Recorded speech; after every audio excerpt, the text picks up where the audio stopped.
Lah sebenarnya yang namanya cinta itu seharusnya saling melengkapi ya.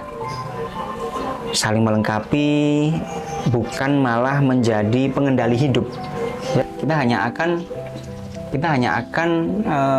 stagnan di zona nyaman kita, menghindari yang namanya pengalaman-pengalaman baru, menghindari yang namanya hubungan sosial yang baru.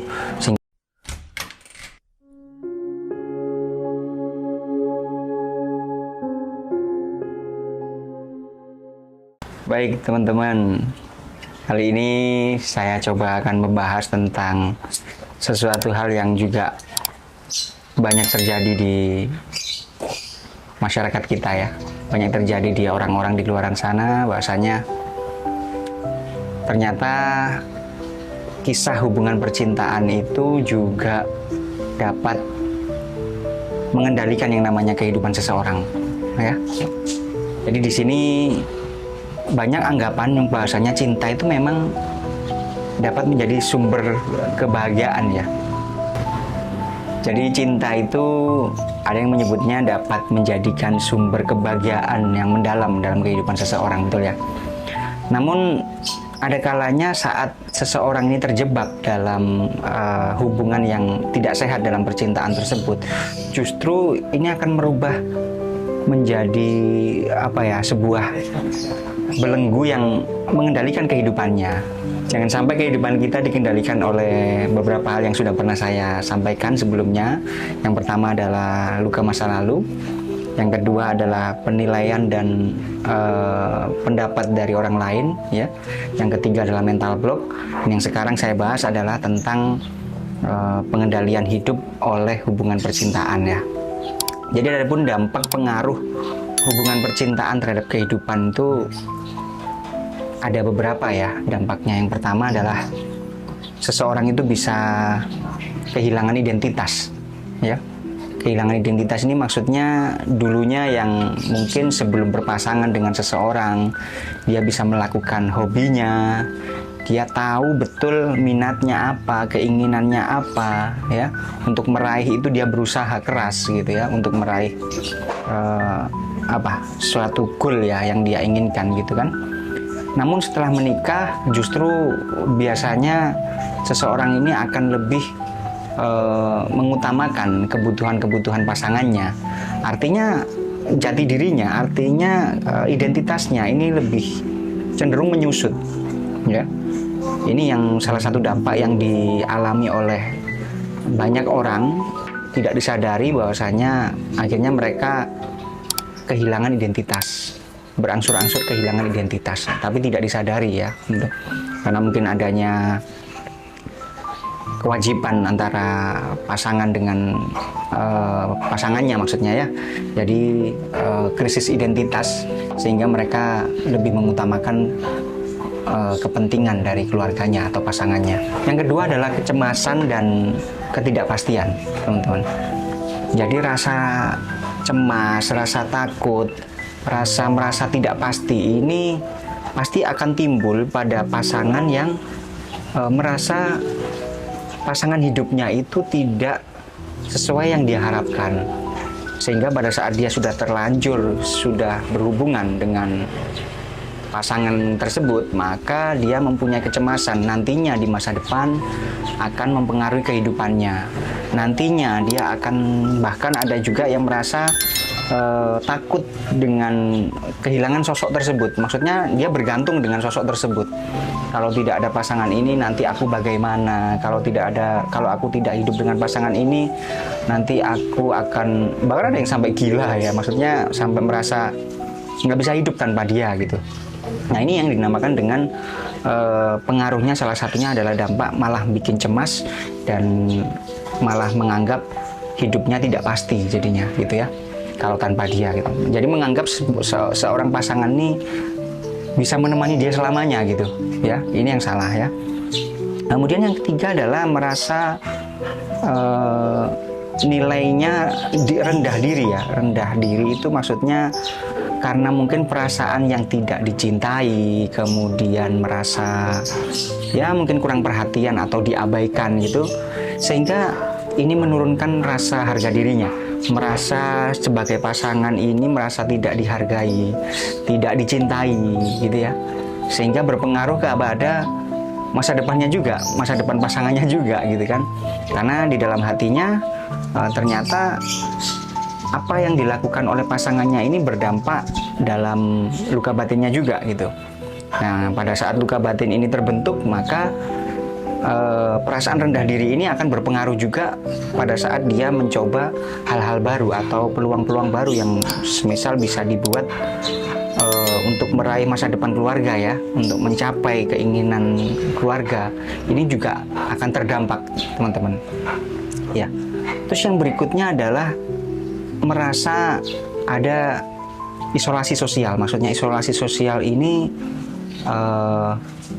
jadi dulunya pada saat belum berpasangan dengan seseorang ini, mereka punya sebuah pertemanan ya, atau sebuah kelompok mungkin yang sering kali dia hadiri, maksudnya sering kali berkegiatan dengan teman-temannya. Namun setelah berkeluarga atau setelah berpasangan dengan dirinya, ini justru dampaknya malah menjauhi teman-temannya. Artinya di sini merasa kebutuhan pasangannya ini lebih penting daripada dibandingkan hubungan sosialnya. Ya, oke lah kalau memang mungkin komunitasnya hanya sekedar komunitas yang ya apa ya, kurang manfaat ya, mungkin apa koleksi motor atau otomotif atau apa gitu ya. Tapi kalau memang dirasa komunitasnya ini memang untuk perbaikan dirinya lebih baik, kemudian komunitas mungkin yang bisa mengubah mindsetnya menjadi seseorang yang berkarakter lebih baik, kenapa tidak? Justru bagaimana caranya kita bisa sama-sama dengan pasangan kita didukung supaya tetap bisa berada di komunitas tersebut, supaya juga tidak kehilangan identitas diri.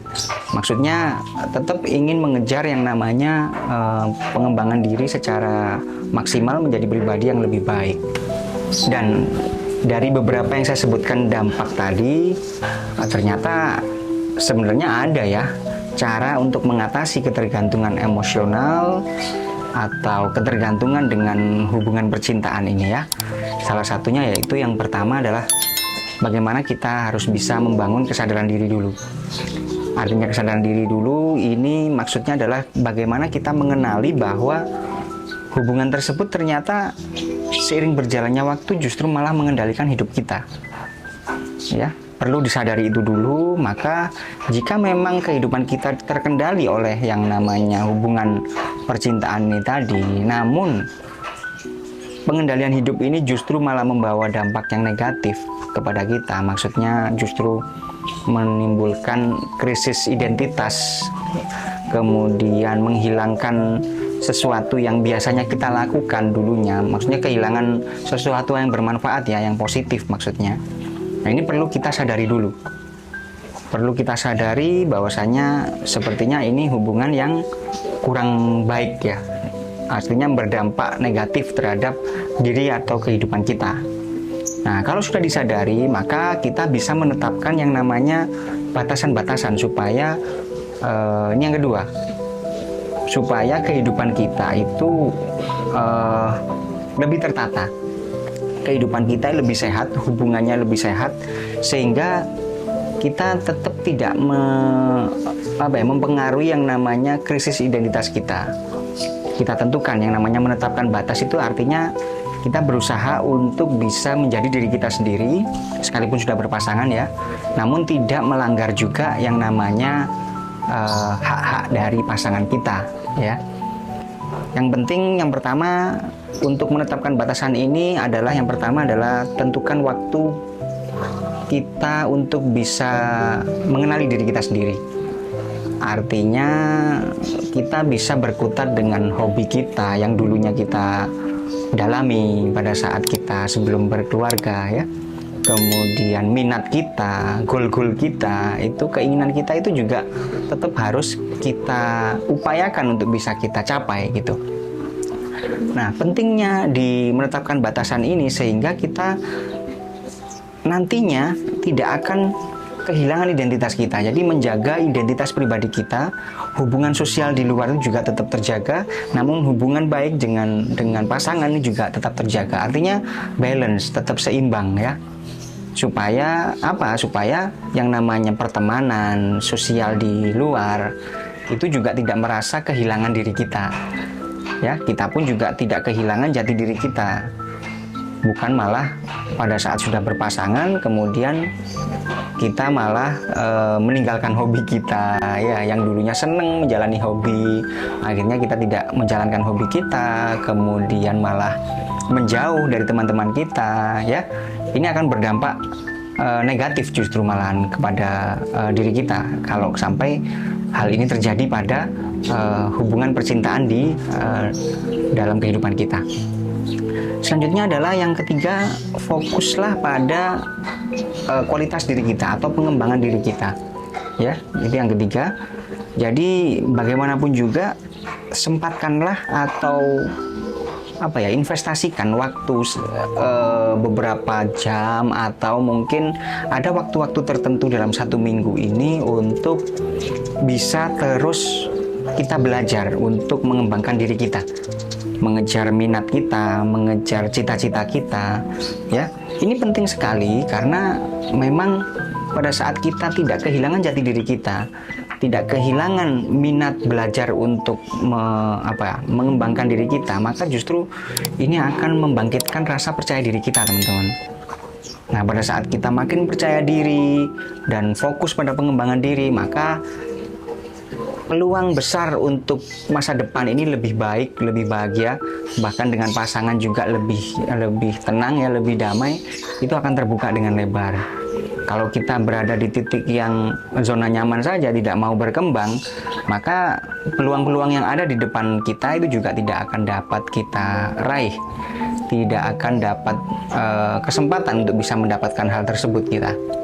Jadi pada saat kita tidak mendapatkan hal tersebut, justru apa yang kita dapatkan tidak ada. Kita hanya berjalan di tempat saja. Kita hanya akan stagnan di zona nyaman kita, menghindari yang namanya pengalaman-pengalaman baru, menghindari yang namanya hubungan sosial yang baru, sehingga berpengaruh pada peluang yang akan kita dapatkan di masa depan, peluang untuk menjadi diri kita yang versi terbaik kita di masa depan ya. Yang keempat adalah meningkatkan harga diri kita, teman-teman. Bagaimana cara meningkatkan harga diri kita? Yaitu cobalah kita ingat-ingat apa sih keunggulan kita, apa kelebihan diri kita, nilai-nilai pribadi yang kita anut. Sehingga pada saat kita bisa mengingat hal tersebut, maka beberapa orang mungkin melakukan afirmasi positif ya untuk bisa menimbulkan rasa percaya dirinya. Nah, kalau sudah timbul rasa percaya dirinya ini, maka yang namanya harga diri kita ini akan meningkat, teman-teman. Nah, pada saat harga diri kita meningkat, maka kita juga tidak tergantung dengan yang namanya pasangan kita. Artinya tidak tergantung itu memang kita tetap membutuhkan pasangan kita ya. Namun bukan dalam konteks bergantung. Kalau tidak ada dia saya mati rasa. Kalau tidak ada dia saya tidak semangat hidup. Kalau tidak ada dia saya malas bekerja gitu ya. Malas menjalani hidup. Nah, ini sudah masuk ke kecanduan ya. Artinya ketergantungan, sehingga akhirnya hidup kita dikendalikan oleh pasangan kita secara tidak sadar ya. Nah, inilah yang jangan sampai terjadi dalam hidup kita. Dari apa yang sudah saya sebutkan tadi, mulai dari dampak, kemudian efek atau hubungan yang mengendalikan ya, hubungan percintaan yang mengendalikan kehidupan kita, bisa kita simpulkan. Dan proses tadi penyembuhannya bagaimana, proses supaya kita tidak dikendalikan oleh yang namanya percintaan ya, hubungan percintaan. Kesimpulannya adalah sebenarnya yang namanya cinta itu seharusnya saling melengkapi ya. Saling melengkapi, bukan malah menjadi pengendali hidup ya. Kalau kita bisa saling melengkapi satu sama lain, maka yang namanya langkah demi langkah itu akan seseorang dapatkan, maksudnya langkah demi langkah untuk mencapai kebahagiaannya, kebahagiaan dirinya, mencapai tujuan masing-masing diri, terutama kalau yang sudah satu visi ya, satu visi satu misi, lebih nyaman untuk menjalaninya ya. Langkah demi langkahnya itu akan bisa lebih bermakna dan lebih bisa seimbang, teman-teman ya. Lebih seimbang juga, serta bisa menikmati yang namanya cinta tanpa kehilangan diri sejati kita ya. Pada saat kita bisa menyeimbangkan antara sosial, artinya pertemanan kita, hobi kita, minat kita dengan kebutuhan keluarga atau kebutuhan pasangan kita, maka di sana letak kebahagiaan berpasangan. Di sana letak kebahagiaan, ketenangan, kedamaian yang mana pasangan kita ini mendukung, sama-sama mendukung dengan apa yang kita inginkan, kita minati, dan goalnya juga bisa sama-sama tercapai gitu. Nah, pentingnya memilih pasangan dan pentingnya juga untuk bisa berkolaborasi dengan pasangan, sehingga bukan berarti pasangan kita ini justru malah mengendalikan hidup kita. Oke, mungkin hal ini bisa bermanfaat untuk teman-teman, apa yang saya sampaikan tentang kendali hubungan percintaan terhadap kehidupan kita. Semoga apa yang saya sampaikan ini bisa menjadi pelajaran untuk saya pribadi dan untuk teman-teman saya sharingkan. Terima kasih telah menonton channel ini. Mudah-mudahan apa yang saya sampaikan bisa jadi ilmu yang bermanfaat untuk teman-teman. Terima kasih. Assalamualaikum warahmatullahi wabarakatuh.